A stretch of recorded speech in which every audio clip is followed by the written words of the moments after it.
श्रीमान वेंकटनाथार्य कवितार्के केसरी वेदांत आचार्यवर्यो मे सन्निधत्तां सदा हृदि रामानुजदयापात्रं ज्ञानवैराग्यभूषणं श्रीमद्वेंकटनाथार्यं वन्दे वेदान्तदेशिकं लक्ष्मीनाथसमारम्भां नाथयामुनमध्यमाम् अस्मदाचार्यपर्यन्तां वन्दे गुरुपरम्परां यो नित्यमच्युतपदाम्बुजयुग्मरुक्मव्यामोगतसतितराणाय मेने अस्मद्गुरोर्भगवतोस्य दयैकसिन्धोः रामानुजस्य शरणौ शरणं प्रपद्ये श्रीवत्सचिन्नमिश्रेभ्यो नमभुक्तिमधीमहे यदुक्तयस्त्रयी कंठे यान्ति मंगलसूत्रतां श्रीपराशरभट्टार्यः श्रीरङ्गेशपुरोहितः श्रीवत्साङ्कसुतः श्रीमान् श्रेयसे मे अस्तु भूयसे.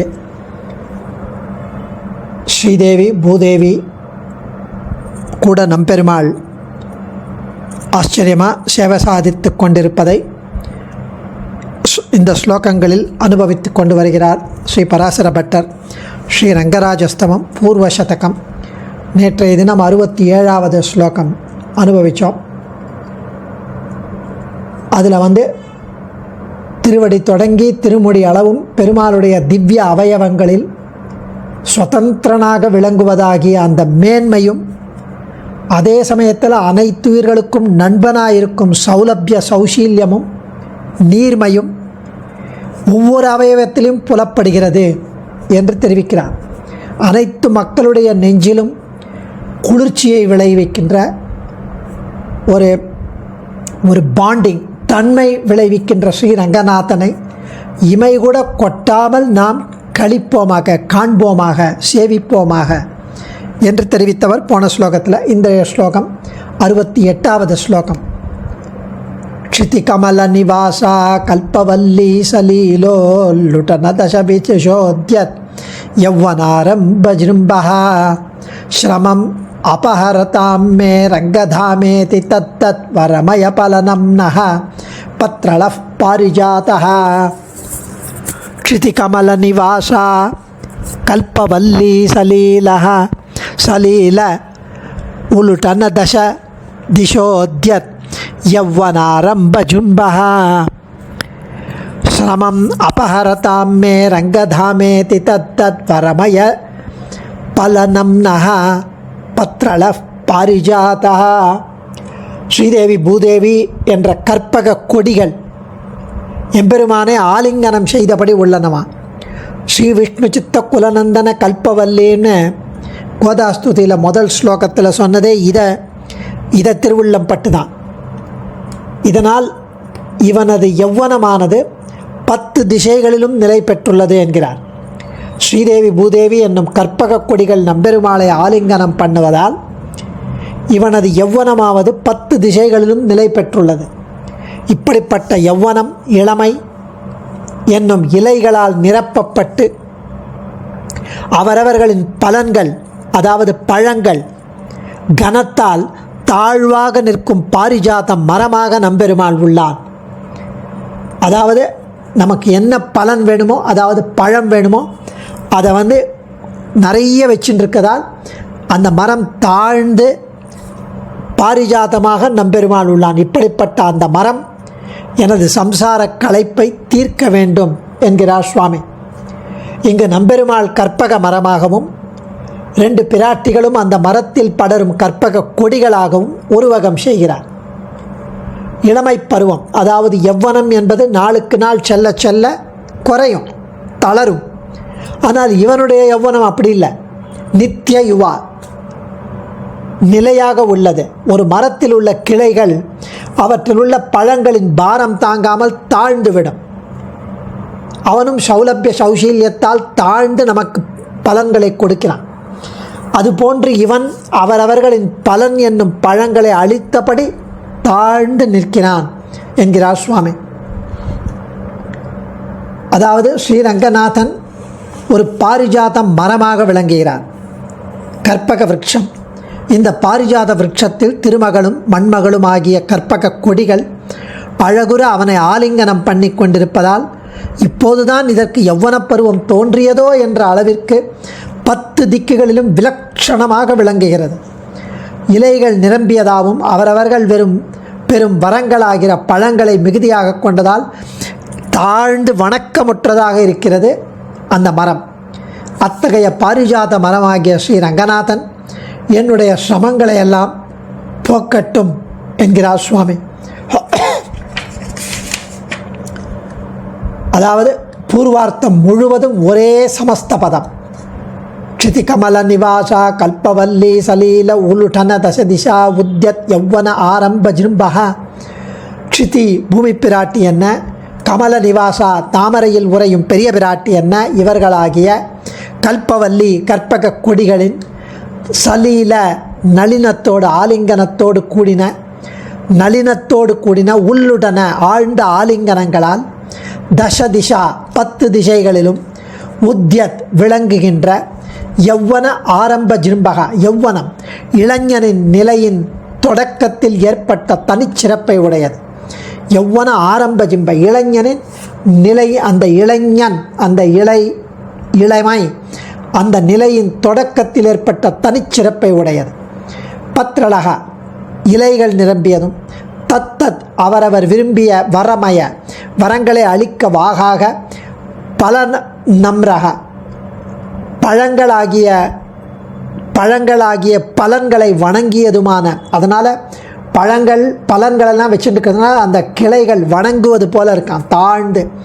ஸ்ரீரங்கதாமா ஸ்ரீரங்க விமானத்தை இருப்பிடமாக கொண்ட இதி என்று வழங்கப்படுபவர், ஸ்ரீரங்க விமானத்தை இருப்பிடமாக கொண்டவர் என்று கூறப்படும், புகழப்படும், வழங்கப்படும் பாரிஜாதம் என்னும் கல்பக விருட்சம் மே அடியனுடைய சம்சார தாபத்தை, சம்சார தாகதியாகிய விடாயை, அந்த தாகத்தை அபகரதாம் போக்கடித்தருள வேண்டும் என்கிறார் சுவாமி.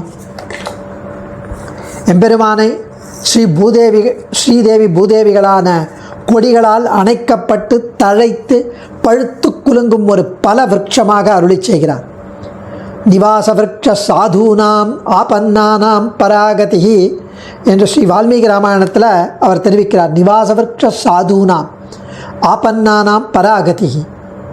ஸ்ரீ பராசர மகரிஷியும் வாசுதேவ தருச்சாயா நாதி சீதா ந கர்மதா விஷ்ணு புராணத்தில் தெரிவிக்கிறார். பாகுச்சாயாம் அவஷ்டப்தோ யஸ்ய லோககா என்று மகரிஷிகள் தெரிவிக்கிறார்கள். நம்மாழ்வார் சொன்னது எனக்கே தன்னை தந்த கற்பகம். இப்படி ஆச்சாரியர்களும் ஆழ்வார்களும் ரிஷிகளும் அருளியதை இங்கே பராசர பட்டர் அடியொற்றிய அனுபவம் இது. கலச ஜலதி கன்யா வல்லரி கல்பசாக்கி என்று பெரிய பிராட்டியாரை கற்பக கொடியாகவும், ஸ்ரீ தேவாதிராஜனை கல்பக விருட்சமாகவும் ஸ்ரீ சுவாமி தேசிகன் அருளி காட்டினார். வரதராஜ பஞ்சாசத்தில் கலச ஜலதி கன்யா வல்லரி கல்பசாக்கி. கரிகிரி மேல் இருக்கும் இந்த கல்பக விருட்சத்திலிருந்து தர்ம அர்த்த காம மோட்சரூபமான எல்லா பலன்களும் கிடைக்கும், நாம் கையாலேயே அதை பறித்து கொள்ளலாம் என்று அந்த ஸ்தோத்திரத்தில் வரதராஜ பஞ்சாசத்தில் ஸ்தோத்திரம் முடிவில் கூட கரிஷிகரி விடங்க ஸ்தாயின கல்பவிருட்சாத் பவதி பலமசேஷம் தஸ்ய ஹஸ்தாபச்சேயம் என்று காட்டி அருளினார். அது அப்படியே தாழ்ந்து நம்ம கையில் எட்டுறா மாதிரி இருக்கே அப்படின்னு. அதையே இங்கே பராசர பட்டருடைய ஸ்லோகம் அங்கே வேதாந்த தேசிகனுக்கு திருவுள்ளம். ஸோ இங்கு தசதிஷோத்யத் யௌவனாரம்ப ஜிரும்பகா என்று எப்படி பொருந்தும்? அதாவது எம்பெருமானுடைய திவ்யாத்மஸ்வரூபம் அது உபய விபூதியிலும் லீலா விபூதியிலும் நித்திய விபூதியிலும் எங்கும் வியாபித்திருக்கிறது. விபு அது அவனுடைய ஸ்வரூபம். ஆனால் இது திவ்யமங்கள விக்கிரகம். நம்பெருமாள்து திவ்யமங்கள விக்கிரகம் ஒரு குறிப்பிட்ட இடத்துல தானே சேவையாகும். அது எப்படி 10 திக்குகளிலும் வளர்ந்து வருவதாக சுவாமி தெரிவிக்கிறார். தச திசோத்யத் யௌவனாரம்ப ஜிரும்பகா 10 திசைகளிலும் விளங்குகின்ற இளைஞனின் நிலையின் தொடக்கத்தில் ஏற்பட்ட தனிச்சிறப்பை உடையதுன்னு.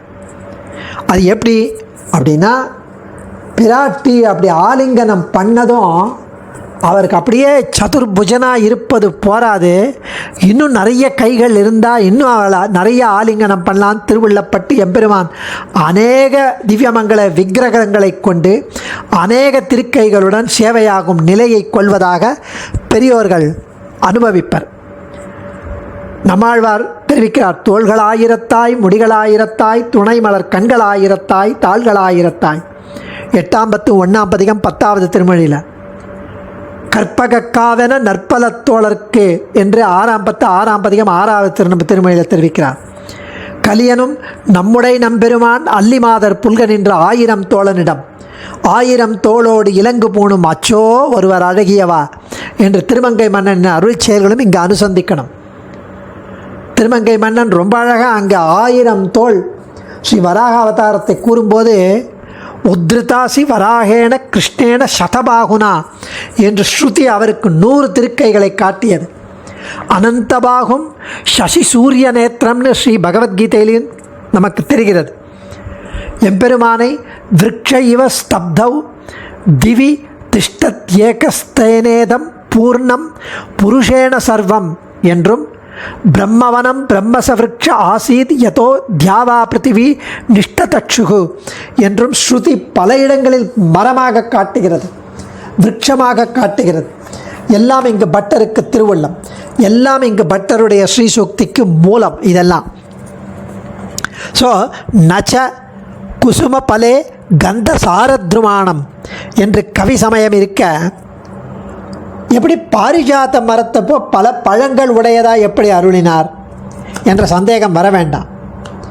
உலகத்தில் கவிகளால் வர்ணிக்கப்படும் கல்பக விருட்சமான பாரிஜாதத்திற்கு பழுக்கும் நிலை கிடையாது. அது கல்பக விருட்சம் எதை கேட்டாலும் தரும், ஆனால் அங்கே காய் பழம் அதெல்லாம் கிடையாது பாரிஜாத்தத்துக்கு. ஆனால் இந்த பகவானாகிய பாரிஜாத்தம் அது அந்த மரம் மாதிரி இது இல்லை. இவன் வேண்டியதெல்லாம் தருவான். உமது அடிகள் அடைகின்றேன் என்று ஒரு கால் உரைத்தவரை அமையும் இனி என்பவர் போல் அஞ்சனர கரம் வைத்து தமது அனைத்தும் அவர் தமக்கு வழங்கியும் தாம் மிக விளங்கும். அப்படி இந்த பாரிஜாத மரம் விலட்சணமானது என்பதை காட்டுவதற்காக ஒரு தனி அலங்காரம், கவி அலங்காரம் எடுக்கிறார். வத்திரேக அலங்கார மரியாதையான்னு இதுக்கு பேர். அதை ஸ்ரீ பட்டர் அருளினார். ஸோ இலைகளாலேயே மரத்துக்கு வளர்ச்சி என்பதற்காக இந்த இடத்துல இலை பழம் அதெல்லாம் பர்ணோகி விருட்சோ வர்த்தத்தேன்னு ஸ்ரீ கீதா பாஷ்யத்தில் தெரிவிக்கிறார் ஸ்ரீ பாஷ்யகாரர். அதனால தான் பத்ரலகா என்கிறார். பத்ரலகா அப்படின்னா இலைகள் நிரம்பியது என்று அர்த்தம். அடியேன் தன்யோஸ்மி. கவிதார்க்கிக சிம்ஹாய கல்யாண குணசாலினே ஸ்ரீமதே வெங்கடேஷாய வேதாந்த குரவே நமः.